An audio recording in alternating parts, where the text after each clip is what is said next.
Hey y'all, it's your girl, Shannon Ray. I am a content creator and a pivot coach. If you are new here, I want to offer you my sincere salutations. We come together each week and we discuss life, love, and the pursuit of purpose. I bring in aspects from my coaching practice as well as real life examples about the things that I am learning and growing through. If you're interested in that sort of thing, if you want to be able to chit and chat with me, I would highly suggest you hit that like and subscribe button. Go on, do it. I dare you. Because let me tell you, what we have here is a community, okay, like-minded individuals who want to see you win. Hit the subscribe button. What do you have to lose? For those of you who have been rocking with me for a while, I just want to say, I love y'all so big. I love y'all deep. I just want to thank each and every one of you who has taken the time to encourage me or uplift me or share your story about your experiences with divorce or breakups or being in the corporate spectrum. I just want to say thank you so much, because that is all I've ever wanted for this channel, was to really be a true community, and you guys make that possible. So thank you. So today I want to jump right into it. This year has been so pivotal for so many different reasons. I'm not just talking about for me. I feel like across the board, this year has really changed the lives of so many people. It's been a changing of the guard. Idols have been removed. People have been exposed. There have been a lot of tears. There have been a lot of successes. I have seen redemption. I have seen justice. Today, I want to talk about what I've learned, what this year has meant to me. Without further ado, get ready with me to talk about the top lessons I learned in 2023. I don't think I'm going to do a foundation today. I think I'm just going to do these three different, if you can tell, these three different concealers from NARS. NARS is my fave. So I'm just going to use those to get the perfect shade. I feel like that works the best for me. And honestly, it's the same amount of coverage, right? So I'm using as my highlighter shade, this is Walnut in the Radiant Creamy Concealer. And then Armand, which is the shade closest to my skin tone. And then to kind of handle some of these dark circles I got from traveling, I'm going to use Truffle, for those who care. Sometimes I do get questions afterwards, which is always so funny to me, because I don't know what I'm doing. I just, go with what I like. So let's kind of do a little something. First and foremost, I started out 2023 living in Charlotte with every intention of moving at the end of the month of January to Atlanta. I moved to Atlanta with the sole purpose of really elevating my career, of taking things to the next level. I was sure of my plan. I was sure of the purpose and the intention behind the move. And it was only about 2 weeks in before things completely shifted and changed. I walked into 2023 with the intention to partner with God in a way that I never had before. And what that led to was so much upheaval, so much change, that I almost felt like I couldn't hold on to anything, which leads me to the very first lesson. Your anchors need to be internal.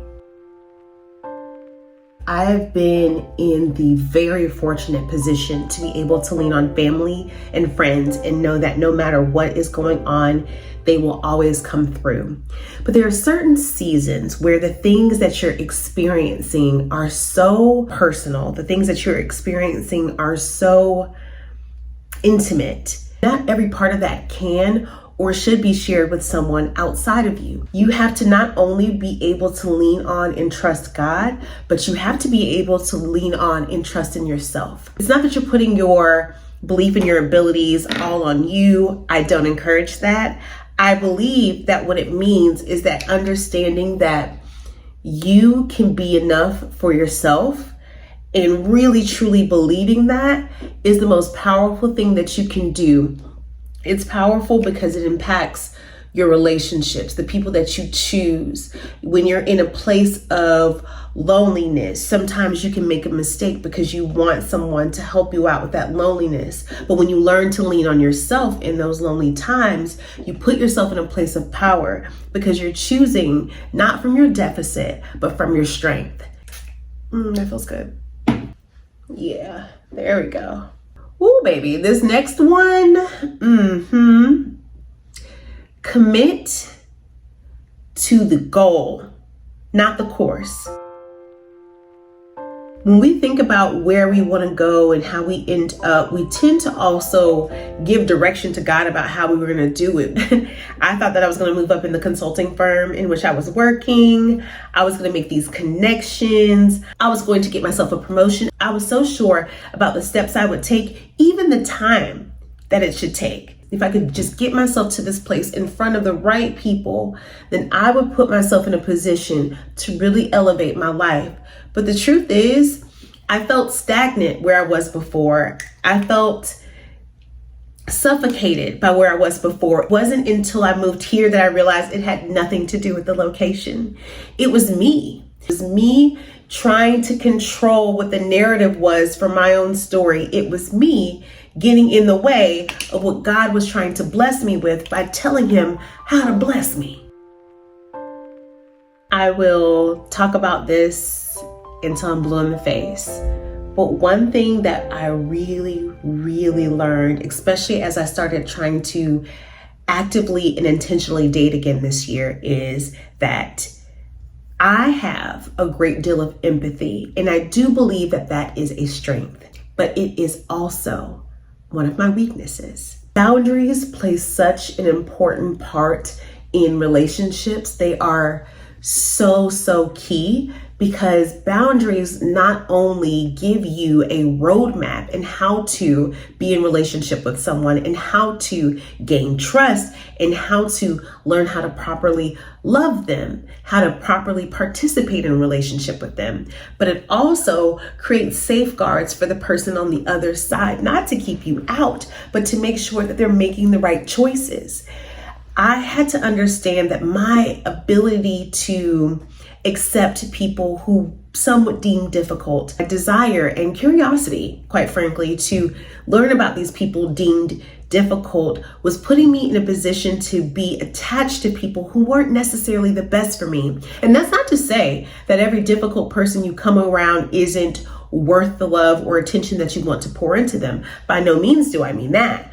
But being around people who are intentionally contrarian on purpose, those people tend to be someone that I want to reach out to because they're always playing the opposite, but I've also found that they can be incredibly draining for me. And so I have really learned that boundaries are key to the success and the health of everything that I do. And I know that we say that, I know that we talk about that a lot, but I never really understood how much boundaries can protect you from yourself.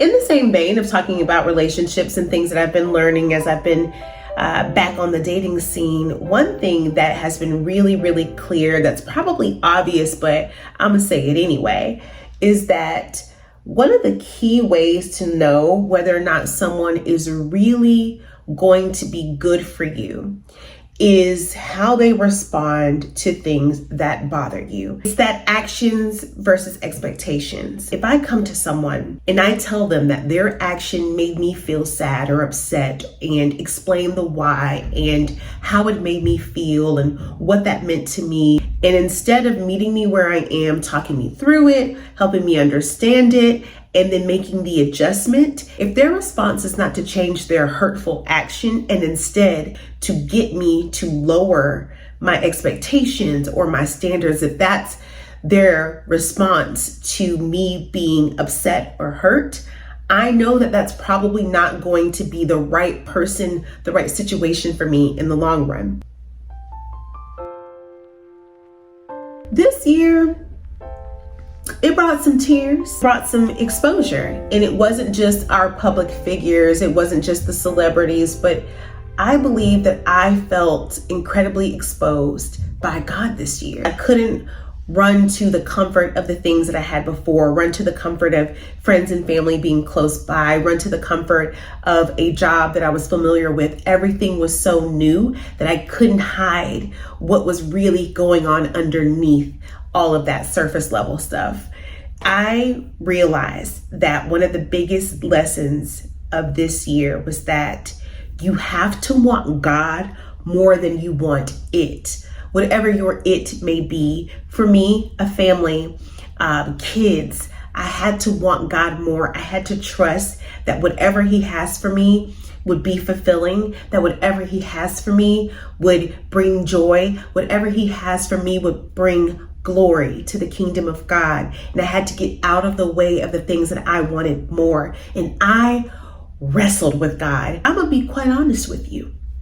I told God a few times this year, if it wasn't going to happen, to please remove the desire, because I wanted to be able to focus on what he did have for me with joy and happiness and a grateful heart, instead of feeling like I was being looked over or passed by. Because in my logical brain, I know better. I know that God is good, inherently good. And so what he wants for me is good. But what I couldn't understand was why wanting to be a wife and a mother wouldn't be considered a good thing. I am that girl who dreamed about what she would name her children. I am that girl who thought about her wedding when she was in school. I'm also that girl who went through an experience that turned out to be everything but a fairy tale.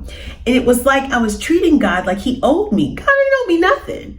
God owes me not a thing. And instead of loving God and trusting God, I spent a great deal of this year feeling like God knew what I wanted. He just didn't want it for me. It is amazing to me that I was complaining about not hearing from God on this thing, when I really think about this year, I've heard from him more than I have in my life.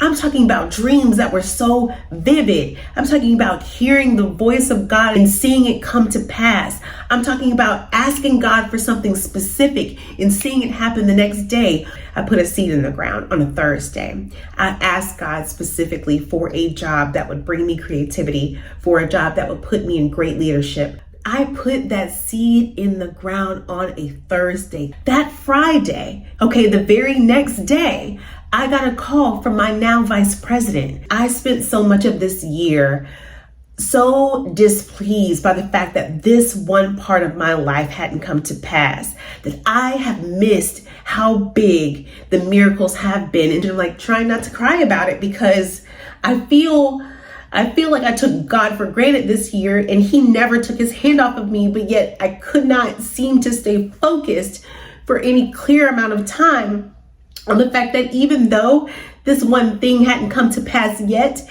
everything else that I've been praying for over the last few years has been. This year has been answered prayers. It might not feel like it, because the harvest is work too. It might not feel like it, but when you ask for growth, you have to understand there's going to be some stretching. And so I am so grateful to God, but I'm so sorry too, because I wish I spent more of this year in gratitude. I'm not going to cry on the internet, so let me stop. I am an ugly crier. Okay, and you got to know the truth about yourself. You'll never catch me laughing at a Kim K meme when I have, my whole face falls apart. I can't relax at all when I'm crying. I really feel like my face is fighting itself. You know what I'm saying? Okay, so that's it for me. Very simple beat for the day. I actually do have errands to run, so I'm going to go do that. So should I do a middle part, or should I go to the side? I feel like that's every lock queen's thought, should we do side? Should we do middle? What is it giving? Kind of like the side. I always do this. I always forget mascara. How y'all gonna let me do that? I hope you enjoyed this video. I learned a lot this year. I cried a lot this year, but I survived this year, and so did you. I love you. I want to wish you a happy new year. I look forward to seeing you on the next video. Bye.